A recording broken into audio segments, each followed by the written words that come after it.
Hey there friends, it's Missy again. Thank you so much for stopping by today.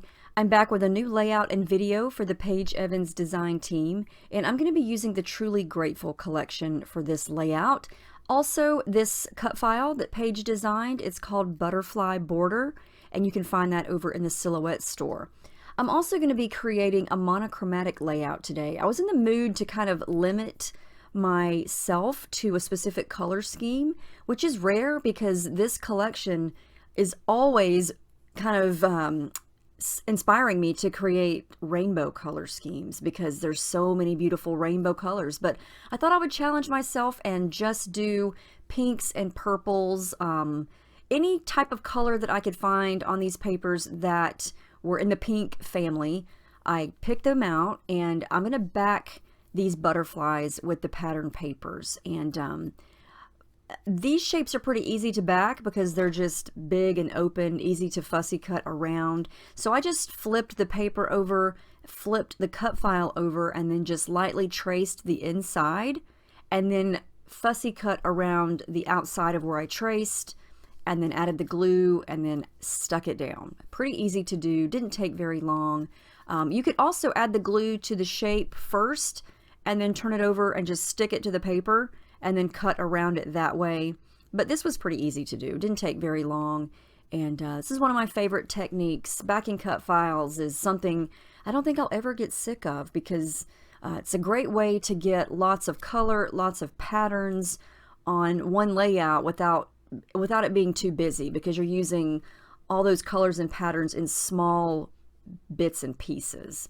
And so I love it for that reason, and the result always looks really good.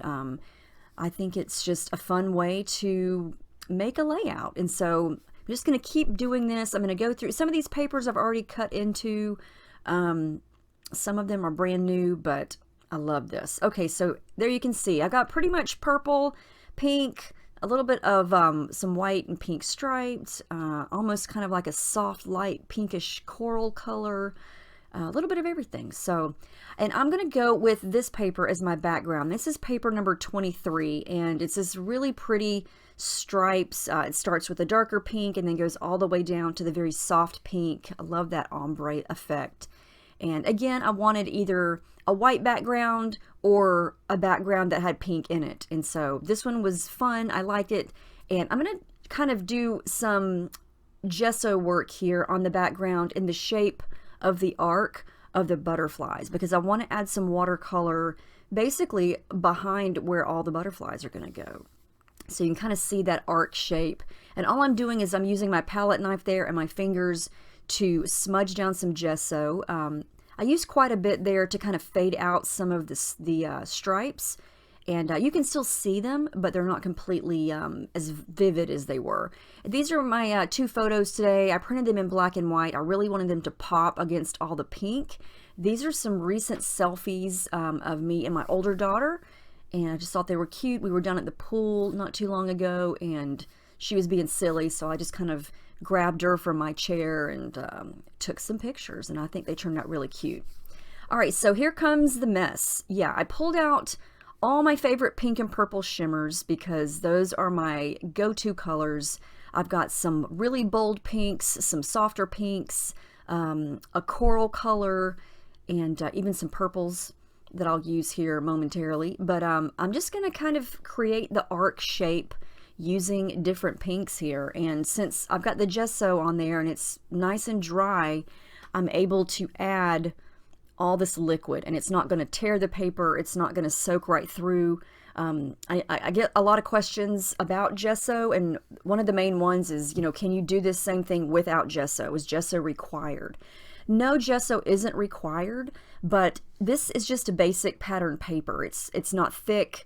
It's not meant to hold all this water.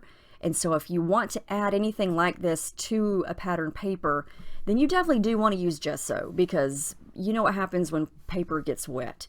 The gesso sort of acts as a barrier between all this liquid and the paper. And you can kind of see here when I add the water, I'm able to spread it with my brush and tilt the paper, and it's going to spread and blend and run together. Can use my fingers there. The gesso is what allows that to happen. because yeah, without the gesso, it's going to just soak right through as soon as it hits the paper, and that's where it's going to stay. But this just gives you some time to blend and yeah, just to make it look more soft, and the edges look different. Now this is also a different effect. If you use your heat gun, which sometimes I do, sometimes I don't, I just think it's fun to watch the colors sort of run and blend once the heat hits it there, and you get a totally different effect when it's dry versus when you let it air dry. I think it's fun to just use both techniques. But yeah, I was impatient and I just wanted it to dry, but I also love the effect of the difference. You get different streak effects when you use the heat tool there. So you can see I've got some lighter pinks, some purples, some darker, almost like a wine color. And I know all the names of these pinks, and I'm sure you want to know. Someone's going to ask me. Let me see. I'm using pink Moscato. That's that really dark pink color. I'm using pink stilettos. I'm using Spritz Ruby. I'm using, oh, I didn't use that one. I did use Cotton Candy.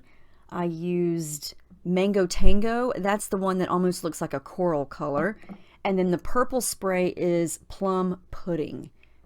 So yeah, lots of different shimmers there. And you can see how nicely they blend together. Look how cool that looks with the heat gun, just kind of pushing the color around. I love that. And yes, my paper does warp. It is not going to be completely flat, and I'm okay with that. That's just sort of a casualty of mixed media sometimes. Now, here's what I did do. I let this dry. Basically, I used the heat gun and then let it completely dry on its own. And then I set it flat on my desk right where you see it, and I put a couple of heavy paper pads on top of it overnight. And so this is the next day, and it's pretty flat, but it's still got warps in it, and it's still going to curl up a little bit, and that's just the way it is. So it's okay for me. You know, I don't expect it to lay flat, so that's just the way it goes. Now what you saw me do there just a second ago was I added some adhesive foam behind all the butterflies, because when I flip them over and stick them down, I want them to be raised up off the page a little bit, so you can kind of see a little bit of shadow effect underneath them there. And that's just some craft foam that I got from Walmart. It's not expensive at all. It's got adhesive on one side. Okay, so now I'm just playing around with everything else. I did go back and cut the butterflies a second time using vellum, and so that's what you're seeing here. But I didn't use the outline of the cut file. I pulled the insides, the butterflies out, and I'm going to use some of those on my layout as well. Here comes some more of the craft foam. What I'm going to do over on the right side of the photos is I went through the floral die cut pack from Truly Grateful, and I pulled out anything that was pink or purple or in that family like I did with the pattern papers, and I'm going to incorporate those over to the right side, because pretty much the left side of the layout is done. The butterflies are enough for that side of the page. I am going to add extra texture. You know me and my obsession with thread. So I pulled out a couple different pinks, and I'm just kind of tangling it up and adding it under a couple of spots underneath the butterflies. Now here's something that I went through all the colors, and I realized I did not have that deep, almost pinkish purple color of that big butterfly on the bottom, and I really wanted some thread in that color. So I'm just going to paint it. Yep, shimmers to the rescue. Just pulled out some plastic. I pulled out the shimmers colors that match that color perfectly. And then I just take some white thread, pull it off like I would if it was pink, and then I'm just going to stick it in there and use my brush to kind of paint it. This worked so well. So if you ever don't have a thread, if you like thread and you don't have enough colors, use your watercolors, use your shimmers if you have them. Any type of watercolor you have. Look at there, you would never know that that started out white. And it dried really quickly. I just dabbed it up in a paper towel, and voila, yay, I was so excited. And in the end, you know, it's not even really a big statement, but I just wanted a pop of that color elsewhere, and I just felt like coloring some thread, and so that took less than a minute to do, and so I'm definitely going to be doing that again if I don't have a specific color. So always have white thread on hand if you yeah, you can always just DIY it. All right, so I'm going to work on the right side now. Just a little small flower cluster just to kind of pull some of those colors over to that side. I'm going to use one of the wooden buttons as a center for that big reddish flower there. I haven't used any of the wood buttons yet, so this is the first one that I've used, and they're perfect for putting in the middle of a flower. So yeah, I didn't want to go crazy with the flowers because I wanted the butterflies to be, you know, the standout piece on this layout. I'm going to use a couple of little stickers from the sticker sheet that say, let's see, that one says "You Amaze Me," and this one says, I can't read it from here. I've already forgotten what it says, but they were the bright colors, so I used those. I played with a couple more of the ephemera die cuts. And then I'm going to come in with those vellum butterflies. I'm not going to put them directly over each one, and I'm not going to center them up because I don't want to cover up all the color.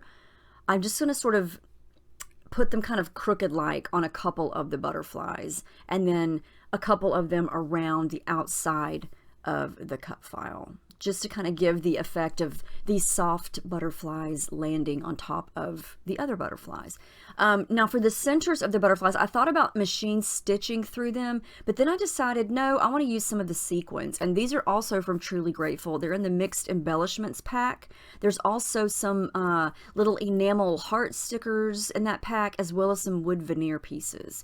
But I thought these sequins would add a fun layer of detail and dimension and sparkle. And they're the right color, of course. I had to use them. So I put that in the middle of those vellum butterflies. And then I pulled out the thickers. And I was able to use all pinks and purples and reddish tones there. And my title is very simple, You and Me. And I felt like this was the best place to put it. Because, I mean, if you look around the page, I don't want to put the title on top of the butterflies. I don't want to put the title anywhere on the left side. So right underneath the photo there, or photos, that's the perfect spot for it. So I added a couple more sequins over on the right. And here I'm just showing you kind of the dimension of it. You can kind of see I was able to kind of bend the wings of the vellum butterflies up, and I love that. That's one of my favorite things about flowers and butterflies and leaves, is it's just natural for the ends to kind of pop up and look more realistic. I love that. This is the only spot really that I have left for journaling, so it felt natural to put it there. And then the last thing I'm going to do is come in with some Heidi Swapp gold, because it was right there. I always keep it on my desk, and I just felt like using it. That bottle's almost empty. And I'm done. That's the final layout. I love how this turned out. I haven't made a monochromatic page in so long, and I love that it just kind of helps you limit the products, because, you know, it obviously knocks out anything that's blue or green. You can only use that one color family, and so it narrows down your choices, which I think is great if you're looking for some, you know, ideas to go with. So here are all the details. I love how this turned out. It was so much fun to make, and I hope you will give a monochromatic layout a try if you never have. Truly Grateful Collection's perfect for that, because there are a ton of things in all the colors. So, you know, you could do an all blue or an all purple. Possibilities are endless. But yeah, I hope you guys enjoyed this. Let me know if you have any questions. Yeah, thank you so much for watching, and I'll see you in my next video.